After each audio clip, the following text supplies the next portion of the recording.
Hi guys, I am coming at you with our next chapter of the Magic Treehouse Sunset of the Sabertooth. So if you were watching this video and you have not watched chapter 1, make sure you go back and watch chapter 1. I'm going to read 2 and 3 for today. All right, chapter 2, Bones. Jack and Annie and Peanut looked outside. The snow was falling from a gray sky. The treehouse was in the tallest tree in a grove of tall, bare trees. The grove was on a wide, white plain. Beyond the plain were high, rocky cliffs. I'm cold, said Annie. Her teeth chattered. She wrapped her towel tightly around her. Squeak!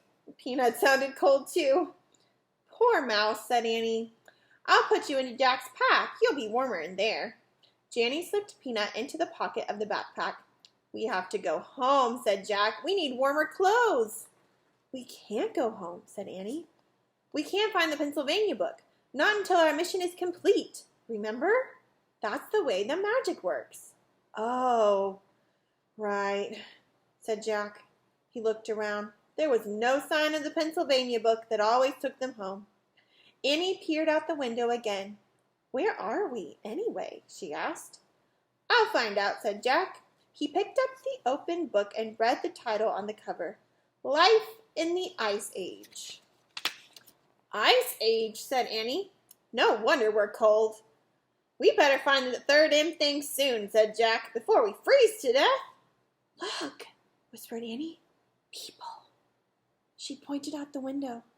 Jack saw them too. 4 figures on a cliff. 2 big figures and 2 little ones, all holding long spears. Who are they? Said Annie. I'll look in the book, said Jack. He found a picture of some people. He read the caption to Annie. Early modern humans were called Cromagnons. During the late Ice Age in Europe, they sometimes lived in caves beneath cliffs. Why are they carrying spears? Said Annie. Jack turned the page. He found another picture of the Cromagnons, and he read aloud. The Cro-Magnon family often hunted together. They covered deep pits with branches, and they drove reindeer and mammoths into traps. Oh, trapping the animals? That's sad, said Annie. No, it's not, said Jack. They couldn't live without hunting. They didn't have supermarkets, you know. They watched the family disappear over the side of a cliff.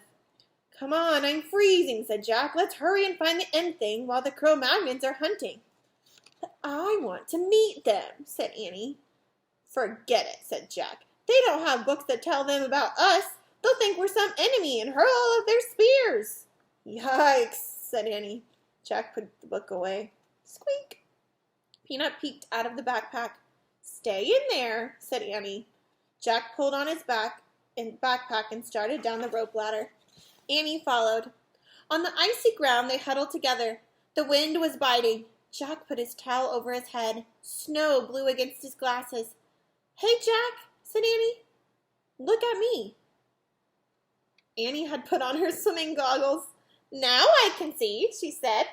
Good thinking, said Jack. Now cover your head with your towel. Most of your body heat is lost through your head. Annie wrapped her towel around her head. We should find a cave or someplace warmer, said Jack. I bet there are caves in those cliffs, said Annie. She and Jack started across the white plain. The snow wasn't deep yet, but the wind was blowing hard. I told you, Annie pointed to an opening in the rocks. A cave. They ran into it. Careful, said Jack. They stepped carefully into the shadowy cave. It was only slightly warmer inside, but at least the wind wasn't blowing. In the gray light, they stamped the snow off their sneakers. Annie took off her goggles. It smells in here, said Jack. Yeah, like a wet dog, said Annie. Let me see what I can find out, said Jack. He pulled out the Ice Age book. I'll look around, said Annie. Maybe the end thing is here, and then we can go home and get warm. Jack stood by the entrance so he could read the book. This cave is filled with sticks, said Annie. What? Said Jack. He didn't look up from the book. No, wait, I think they're bones, said Annie. Bones? Echoed Jack. Yeah, lots of them back here, all over the floor. Jack turned the pages of his book. He found a picture of a cave filled with bones. I hear something, said Annie. Jack read the writing below the picture of the cave. It said, "The great cave bears of the Ice Age were over 8 feet tall. These bears were larger and fiercer than today's grizzlies. Their caves were filled with bones of their ancestors." "Annie," whispered Jack, "get back here now!" They were in the cave of the great cave bear. All right, let's do chapter 3. Brrr! "Annie," whispered Jack. No answer. He put his book quietly into his pack. He stepped deeper into the cave. "Annie," he said a little louder. Jack stepped on the bones. The wet dog smell grew stronger. He kept going deeper into the smelly blackness, and he ran into something. He gasped. "Jack?" said Annie. "Is that you?" "Didn't you hear me calling?" Jack whispered. "We have to get out of here." "Wait," she said. "Someone's sleeping back there. Hear him snoring?" Jack heard a low, deep moaning. It was loud, then soft. Loud, then soft. "That's not a person," he said. "It's a great cave bear." A booming snore shadowed the air. "Yikes!" said Annie. "Go! Go!" said Jack. He and Annie ran through the cave, over the bones, and out into the falling snow. They kept on going. They ran between fallen rocks and under jagged cliffs. Finally, they stopped and turned around. All they could see was snow and rocks and their own footprints. No bear. "Whew," said Annie. "That was lucky." "Yeah," said Jack. "He probably never even woke up. We just got in a panic." Annie huddled close to Jack. "Brr, I'm freezing," she said.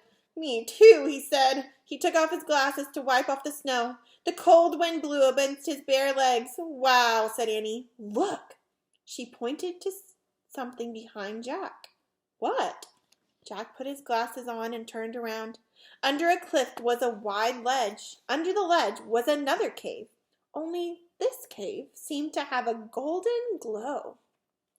This one looked cozy and safe and warm. There we go. Chapter 3. Who do you think lives in the cozy warm cave? Probably not the cave bears. So think about that. Think about where you think they're going to find the M thing. Have you figured out what it might be yet? Something that starts with the letter M in the Arctic. See if your predictions were right. Did you think they were going to be somewhere that cold? Did you think they might go into a cave? That would be pretty cool if your prediction came true. All right. Stay tuned. Coming at you next time with Chapter